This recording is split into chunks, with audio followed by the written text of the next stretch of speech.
Bonsoir, lundi 16 mars, édition spéciale sur TV 78 consacrée à la pandémie de coronavirus et au premier tour des élections municipales dans les Yvelines. Voici les titres. 7 décès, 174 personnes contaminées par le coronavirus dans les Yvelines. Dernier chiffre local communiqué sur cette pandémie qui s'installe en France est désormais en stade 3. Toutes les écoles et les lieux recevant du public non indispensable sont fermés. Ambiance à Saint-Quentin en Yvelines. Forcément, en raison du contexte lié au Covid-19, le premier tour des élections municipales a été marqué hier par une participation historiquement faible, plus de 16 points en moins par rapport au scrutin de 2014. Un report du second tour est désormais dans toutes les têtes. Et puis TV 78 vous faisait vivre hier en direct la soirée de ce premier round des municipales dans le département. Dans cette édition, retour sur les résultats, les enseignements et réactions avec les candidats engagés. La pandémie de coronavirus toujours plus présente en Île-de-France. Au dernier point publié hier dimanche à 15h par Santé publique France, 1209 cas étaient recensés dans la région. Mais vous le savez, ces chiffres évoluent très vite. Dans les Yvelines, le dernier bilan qui nous a été communiqué par la préfecture des Yvelines nous fait état de 7 décès, 174 cas confirmés dans le département. Et dans ce contexte, les collectivités de tout niveau, régions, départements, intercommunalités et villes s'organisent pour faire face à la situation, avec notamment des fermetures de services, des services qui passent aussi au télétravail. Écoutez à ce propos Pierre Bédier, président du conseil départemental des Yvelines. C'est une situation extraordinaire, exceptionnelle, jamais vue. Donc je ne peux pas dire qu'il n'y aura pas de raté. Toutes nos équipes sont mobilisées pour que l'ensemble de nos collaborateurs restent chez eux, soient confinés, soient en télétravail, sauf les collaborateurs indispensables au service des autres.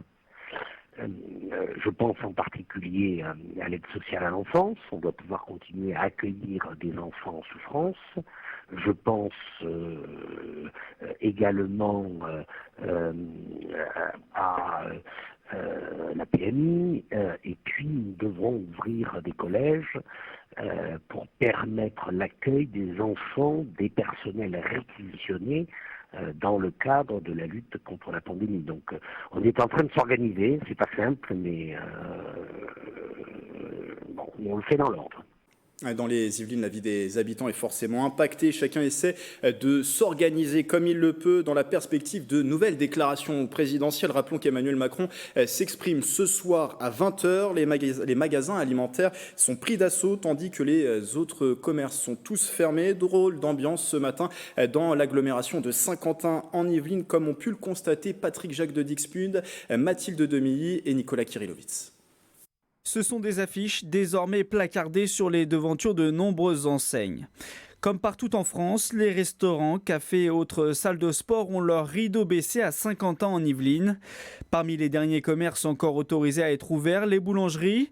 La queue pour acheter du pain s'y fait entre angoisse et sérénité. D'habitude, on n'achète qu'une baguette. Le boulanger s'est étonné, enfin pas complètement, mais il est habitué à ce qu'on prenne une baguette à chaque fois. Et puis là, on en fait un peu plus de courses, même si on n'essaye pas de valiser les magasins parce qu'il en faut pour tout le monde. En 83 ans, j'ai quand même vu la guerre, j'ai quand même vu pas mal de choses. Donc je prends les choses comme elles viennent. Je fais comme tout le monde, j'ai fait quelques réserves de conserve quand même, mais j'en fais pas une maladie. Ouvert aussi les hypermarchés à proximité de la gare de Saint-Quentin en Yvelines, cette grande enseigne a été prise d'assaut. Conséquence, les entrées étaient filtrées en début d'après-midi. Une ruée vers les courses qui avait débuté dès ce week-end après le déclenchement du stade 3 par le gouvernement. Dans ce supermarché de Guyancourt, il était difficile de trouver certaines denrées quelques heures seulement après l'ouverture du magasin. Le rayon pâtes, on l'a rempli hier matin et on commençait à vouloir tout mettre et dès qu'on remplissait, ça partait. Donc on essaye de le remplir une fois par jour parce que sinon, dès qu'on remplit, c'est vide. Donc on essaie de faire profiter le maximum de clients de pâtes et de denrées alimentaires de base en fait, pour servir le plus grand nombre. Nourrir les personnes, mais aussi nourrir les animaux. Les animaleries sont elles aussi autorisées à l'ouverture. À Coignard, les propriétaires de chiens, chats ou encore lapins étaient nombreux ce matin à faire quelques réserves dans la perspective de nouvelles annonces gouvernementales. Mon lapin mange qu'une sorte de foin qui refuse l'alimentation en grande surface. Donc du coup, je viens faire des provisions pour lui puisqu'on ne sait pas où on va, on ne sait pas pour combien de temps. La petite commençait à manquer un petit peu de nourriture, donc Comme nous risquons effectivement un confinement, on s'est dit que ça pouvait être intéressant de restocker un tout petit peu. Enfin, restocker, c'est beaucoup dire. Mis à part les commerces alimentaires, la totalité des magasins a été fermée dans l'agglomération de Saint-Quentin en Yvelines aujourd'hui, donnant des impressions de presque fin du monde. Ce parking d'ordinaire bondé est à peine rempli au tiers aujourd'hui. Des restrictions qui ne sont pas sans impact sur la vie économique du territoire. Dans ce bar d'habitude très fréquenté du cœur de l'agglomération, l'ensemble des 20 salariés sont désormais au chômage technique. Priorité le personnel, priorité les fournisseurs, avec peut-être une petite restriction sur les charges locatives, le loyer, les choses comme ça. On a besoin de trésorerie. Il se trouve que le bistrot du théâtre existe depuis 25 ans. On a un peu de réserve, mais ça fond comme neige au soleil. Social, culturel et économique, c'est toute la vie des Saint-Quentinois qui est impactée par la propagation du Covid-19. Une vie au ralenti qui pourrait durer de nombreuses semaines.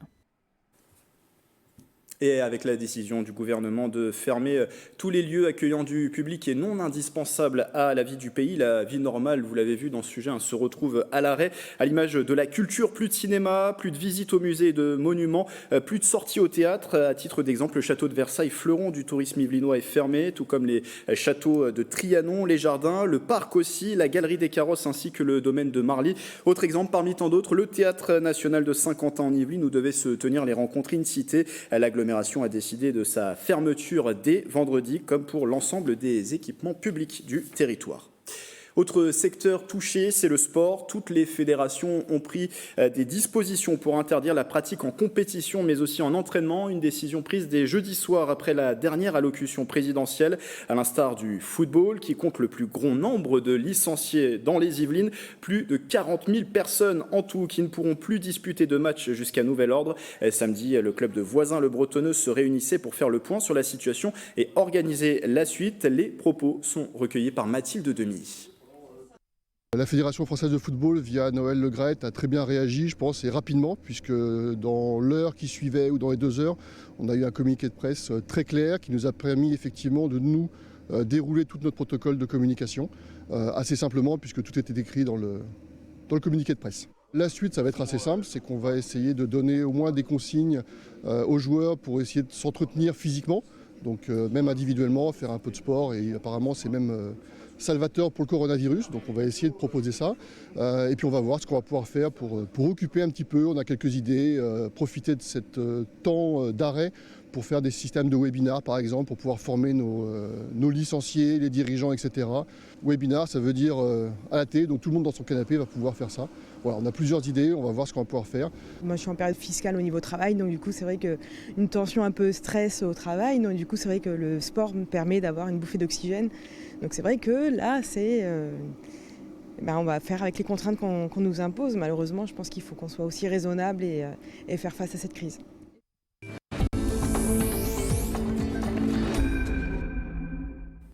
Et vu le contexte, on pouvait s'attendre à une abstention massive pour le premier tour des élections municipales. Il était au programme hier et vous allez le voir dans ce sujet de Camille Lambert. Les électeurs ne se sont pas bousculés dans les bureaux de vote comme à Montigny-le-Bretonneux.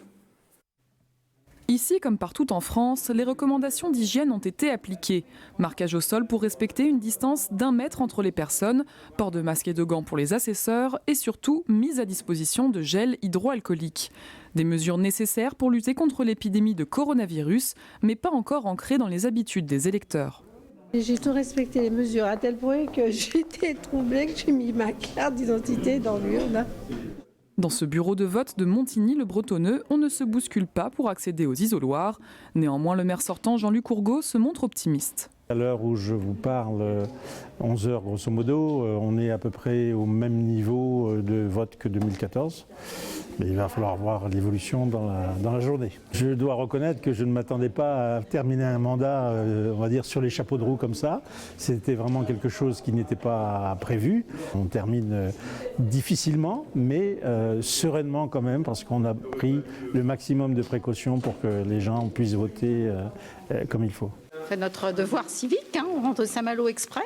Voilà, donc on est venu voter. Mais ce que je comprends pas très bien, c'est qu'on permet aux gens de venir voter, et en contrepartie, il n'y a plus d'école, il n'y a plus de magasins, il n'y a plus. Alors, il faut qu'on nous explique quand même la chose là, mais bon. Une incompréhension partagée par beaucoup d'habitants avec la question de savoir si le deuxième tour sera maintenu. Pour l'heure, aucune annulation n'est prévue et les dépouillements de ce premier tour se dérouleront normalement ou presque.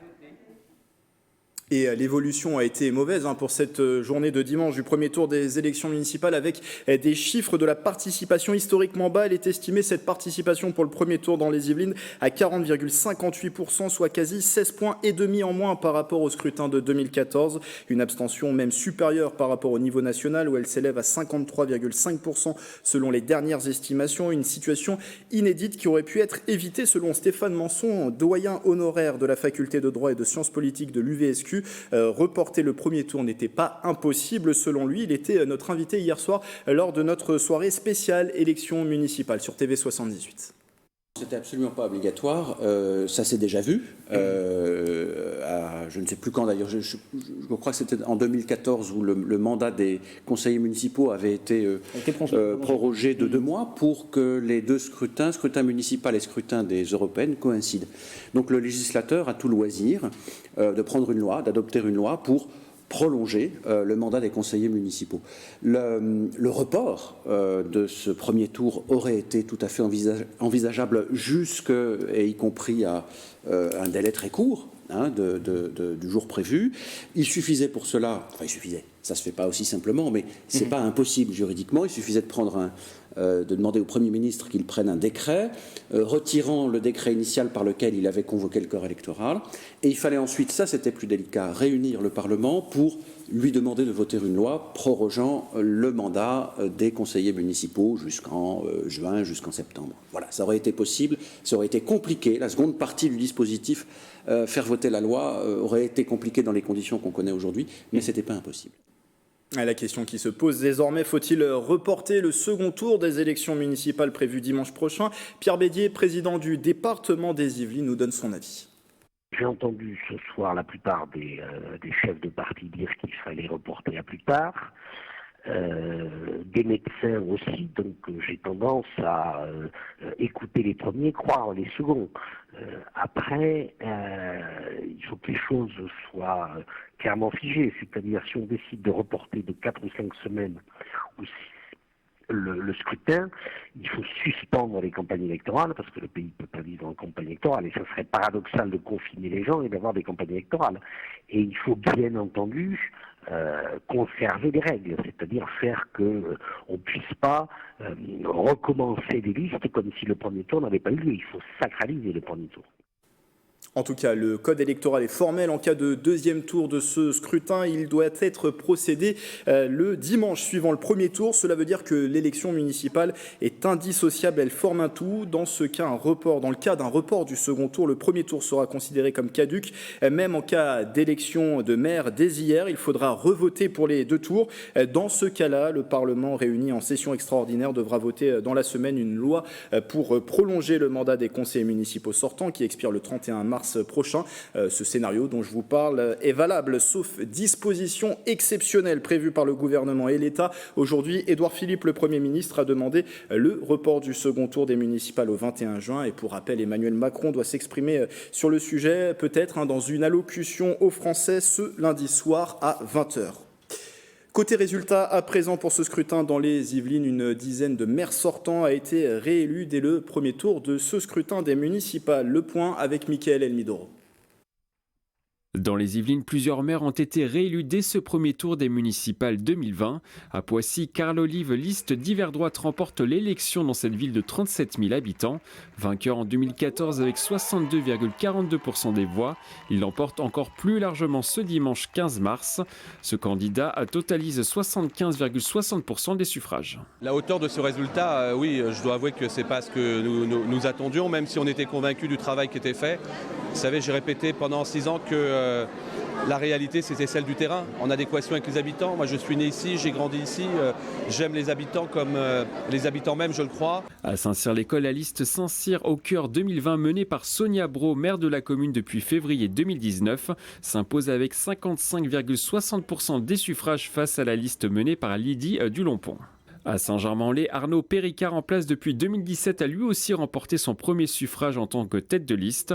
L'homme politique diversant totalise 63,89% des suffrages.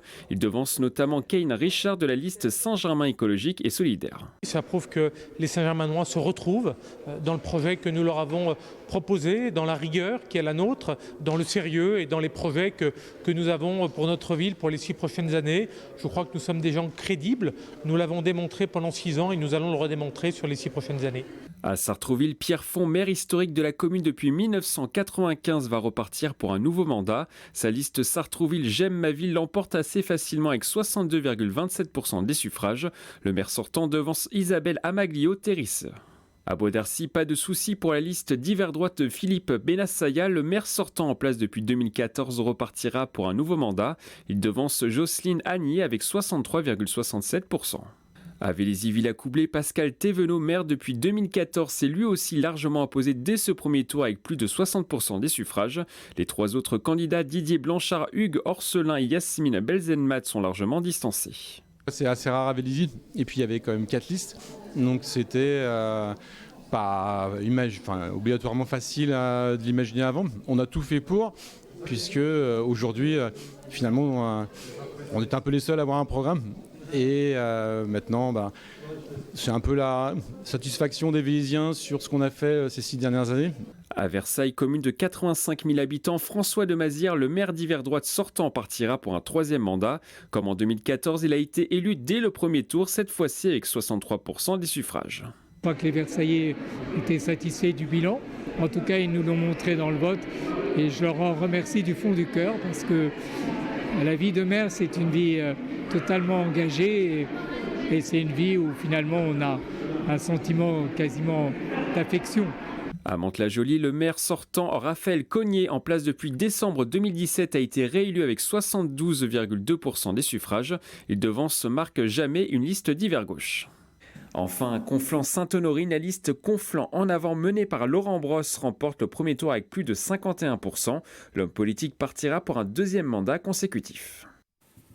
À signaler cette surprise, la défaite de Philippe Briot au Chénet-Rocancourt. Le maire sortant perd son fauteuil pour 76 voix d'écart. Il récolte 49,56% des suffrages face à Richard Delpierre qui l'emporte avec 50,44% des voix. Philippe Briot était maire du Chénet depuis plus de 30 ans, élu pour la première fois en 1989. En 2019, sa ville avait fusionné avec Rocancourt, formant le Chénet-Rocancourt, une seule et même commune nouvelle. Focus à présent sur les résultats à Saint-Quentin en Yvelines. Certains édiles sortants ont été reconduits dès le premier tour par leurs administrés. C'est le cas dans 5 communes de l'agglomération. On fait le point avec Aurélie Ronce. Sur les 12 communes que compte Saint-Quentin en Yvelines, 5 maires ont été élus dès le premier tour. C'est Didier Fischer à Coignères qui fait le plus gros score de ce scrutin. Il est élu avec 76,71% des voix face à Xavier Girard. On a une participation qui est relativement faible. Je pense qu'elle est au-dessus quand même de la participation nationale, ce qui prouve que quand même sur Coignères on s'est mobilisé avec un écart de plus de 3 points d'un bureau à l'autre. Gros score aussi pour Bertrand Houillon. Le maire d'hiver gauche de Magny-les-Hameaux remporte un peu plus de 68% des suffrages pour son 3e mandat. On a fait le travail avec nos équipes, d'abord avec l'équipe municipale, avec un partage de bilan, avec ensuite un collectif qui s'est organisé au fur et à mesure des mois en fin d'année 2019, un collectif ouvert en dehors des partis, avec un certain nombre de valeurs qui ont fondé notre travail en commun. À Montigny-le-Bretonneux, pour sa première candidature, Laurent Merkert était face à 2 listes. À l'issue de ce premier tour, il l'emporte avec 62,70% des voix. Je suis très heureux ce soir évidemment que la liste que j'ai présentée, Montigny Ensemble, et le programme que nous avons proposé aux habitants rencontre un tel succès auprès de la population unimontaine. C'est une vraie satisfaction évidemment pour nous ce soir. Comme en 2014, Jean-Michel Fourgousse est élu dès le premier tour à Elancourt avec malgré tout un score un peu moins important, 56,93% contre 60% il y a 6 ans. Pour ce scrutin 2020, 2 listes étaient face à lui. Bien entendu, on est toujours très heureux d'avoir la confiance de ces administrés, surtout quand on les connaît quand même depuis un certain nombre d'années. On est fiers, avec mon équipe bien sûr, d'avoir cette confiance renouvelée. Enfin, 5e maire à Saint-Quentin en Yvelines à avoir été élu dès le premier tour, Grégory Garestier. Le maire sortant de Morpal l'emporte avec 51,13% des voix, un score historique puisque jusqu'à présent, aucun maire dans cette commune n'avait été élu dès le premier tour. Évidemment une grande fierté, c'est la récompense du travail accompli depuis 6 ans maintenant avec mon équipe. Le travail de terrain paye énormément. La confiance des électeurs en leur maire, évidemment. La récompense aussi du fait qu'on a mené une campagne positive et constructive. 7 communes saint-quentinoises, au contraire, auront besoin d'un deuxième tour pour élire leur maire. Si certains ballottages sont favorables, la situation est plus complexe pour d'autres, comme à Villepreux et Trappes. Nicolas Kirillovitz. Il n'est pas encore élu, mais pour ses soutiens, le doute n'est plus permis. Ali Rabé arrive en tête du premier tour pour les élections municipales à Trappes. Avec près de 37% des voix, il devance de 10 points ses principaux concurrents. Je veux saluer aussi mes concurrents qui sont arrivés 2e et 3e. Othman Nasrou qui incarne la droite trappiste, qui a rassemblé les suffrages de la famille politique qui est la sienne à 27%. Et Guy Malandin, maire sortant, qui est arrivé en 3e position, que je salue pour le travail qu'il a pu réaliser pendant maintenant plus de 20 ans. Mais que j'invite à prendre ses responsabilités dans un cadre classique qui est celui du rassemblement, 2e tour de la gauche républicaine. Être distancé, après 20 ans de mandat, le maire sortant Guy Malandin ne semble pas disposé pour l'instant à soutenir son ancien adjoint à la jeunesse et au sport. Si vraiment un 2e tour confirmait le premier tour, j'ai beaucoup d'inquiétudes pour l'avenir de la ville. Il y a des gens de droite, des maires de droite que je connais qui gèrent bien leur ville, des maires de gauche qui gèrent pas bien leur ville et vice-versa, quoi. Situation compliquée aussi à Villepreux. Pour le maire sortant, Stéphane Mirambeau n'est que 3e du premier tour avec un peu moins de 19% des suffrages exprimés. Il est largement devancé par son ancien adjoint Jean-Baptiste Amonique, premier en récoltant 39% des voix des Villepreusiens. Depuis les dernières semaines de campagne, on sentait une vraie dynamique sur le terrain, une dynamique qui s'amplifiait de jour en jour. Nous, on va continuer, droit dans nos bottes en tout cas, on va continuer à dérouler le projet qu'on a présenté au premier tour. On maintient le cap, on maintient la ligne et puis on sera dans une logique évidemment de rassemblement. Quand on termine numéro 3, alors qu'on est le maire depuis 12 ans, qu'on a un bilan qui est quand même plutôt pas mal, on est quand même extrêmement déçu de terminer 3. À ce stade, je peux vous assurer que je serai encore présent avec les membres de ma liste et j'irai déposer tout cela à la préfecture demain. Je ne baisse pas les bras et en tout cas je me battrai jusqu'au bout bien évidemment. Pas de maire sortant au Clé-sous-Bois, mais plusieurs anciens élus de la majorité en ballottage pour le second tour. Anne-Claire Frémont se place 3e avec 24% des voix. Nicolas Hu, candidat de la gauche et membre de l'opposition municipale, récolte lui 26%. C'est Philippe Guiguen, l'actuel adjoint aux finances, qui se place en tête avec 31,7% de votants pour sa liste. Enfin, eux aussi font la course en tête après ce premier tour. Les maires des villes de Plaisir, Guyancourt, Voisins, Le Bretonneux et La Verrière peuvent aborder le second tour plus ou moins sereinement, si second tour il y a. Et sur ces derniers ballottages, le président sortant de Saint-Quentin en Yvelines, Jean-Michel Fourgousse, n'est pas inquiet. Ils ne décideront pas, selon lui, d'une potentielle alternance au sein de la collectivité de majorité de droite depuis le dernier scrutin de 2014. Écoutez-le au micro de Nicolas Dandry. Je ne pense pas qu'il y aura de gros soucis sur la présidence, si c'est la question que vous me posez, sur la présidence de Saint-Quentin, où déjà un certain nombre m'ont fait signe assez clairement de leur souhait qu'on conserve bien sûr la même gouvernance. Donc je suis très flatté de ce petit mot. Mais attendons bien entendu ce fameux second tour, parce que on n'a jamais vu ça, on n'a jamais vu une situation pareille. Mais en tout cas, à Saint-Quentin, ça se passe bien. Bien sûr, il y a tout le mystère de Trappes, de la Verrière aussi qu'il faut suivre, mais ça ne change pas la majorité. Voilà, que les choses soient claires. Déballotage également dans d'autres villes des Yvelines. À Mantes-la-Ville, seule commune francilienne du Rassemblement national, le maire sortant Cyril Naute arrive en tête avec 33,72% des voix. Le candidat Samy Damerji, soutenu par La République En Marche, se classe deuxième. Viennent ensuite la liste Union de gauche d'Amitis Mesdagui, la liste d'Hiver Gauche de Romain Carbone et qui recueille 14,82% des suffrages. Déception également pour le candidat d'Hiver Droite Éric Vizintener qui termine cinquième avec un peu plus de 6%. Réaction de Cyril Naute et d'Amitis Mesdagui au micro d'Arnaud Lebrun pour LFM. C'est évidemment satisfaisant d'être en pole position, mais je note que l'effet coronavirus a sans doute eu un impact négatif. Moi, je tablais sur beaucoup plus. J'ai pu constater qu'effectivement, beaucoup de personnes âgées, de seniors, ne sont pas venus voter aujourd'hui en raison du contexte sanitaire. Je regrette cette situation. Je pense que ça fausse en partie le résultat de cette élection. Pour le moment, nous savons clairement que nous ne voulons plus du Front National à Mantes-la-Ville. Et donc nous allons nous réunir et discuter avec nos partenaires pour décider de la meilleure décision à prendre pour atteindre cet objectif. On fera ce qu'il faut pour que le Front National ne soit pas réélu. Au Mureaux, les électeurs avaient le choix entre 5 listes pour le premier tour avec un taux de participation très faible. C'est la liste du maire sortant François Garret qui arrive en tête avec 46,77% des voix. La liste d'Hiver Droite d'Hervé Rioux arrive en deuxième position. La liste d'Hiver Gauche d'Agnès Étendard se maintient pour le second tour avec 21,47% des voix. La liste Rassemblement National de Nicolas Brebson est quatrième. Alain Luguet, tête de liste de Lutte ouvrière, fait entendre le camp des travailleurs, recueille seulement 2% des voix.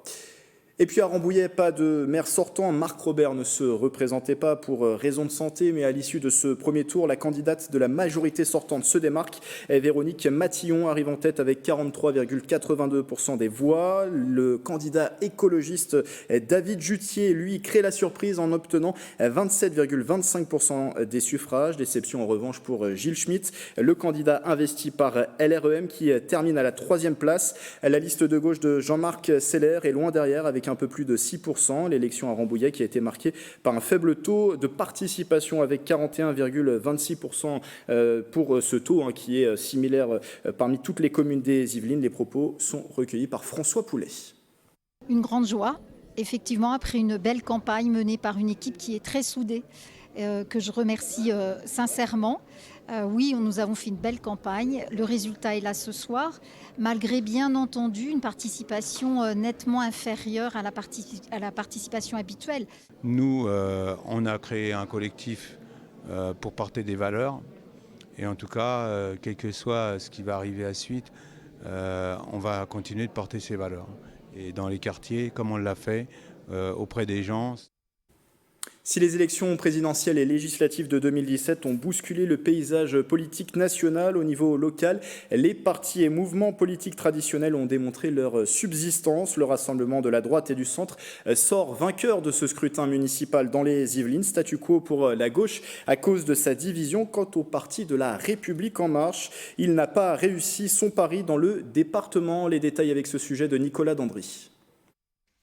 C'est une victoire pour le Rassemblement de la droite et du centre au niveau des Yvelines. De nombreux candidats issus de la majorité au conseil départemental, sympathisants du parti Les Républicains ou classés d'hiver droite, sont élus au premier tour ou arrivent en tête des élections municipales.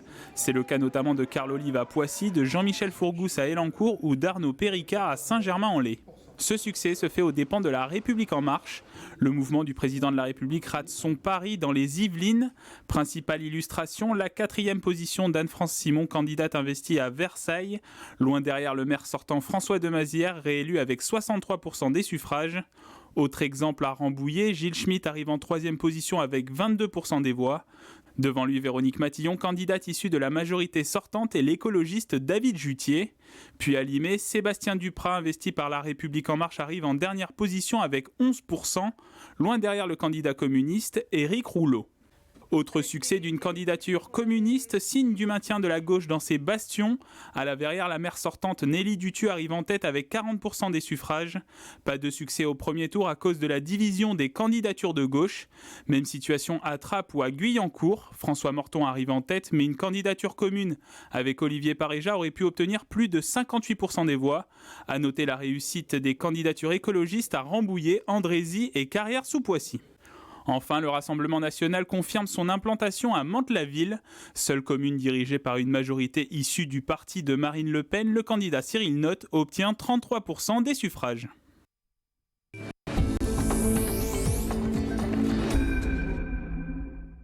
Cette édition spéciale touche à sa fin. Je vous le rappelle, dans les Yvelines, au dernier point qui nous a été communiqué à 18h par la préfecture du département. Il y a 7 décès qui sont recensés sur le territoire, 174 cas confirmés ce lundi soir. Le président de la République, Emmanuel Macron, doit s'exprimer devant les Français à 20h sur le sujet.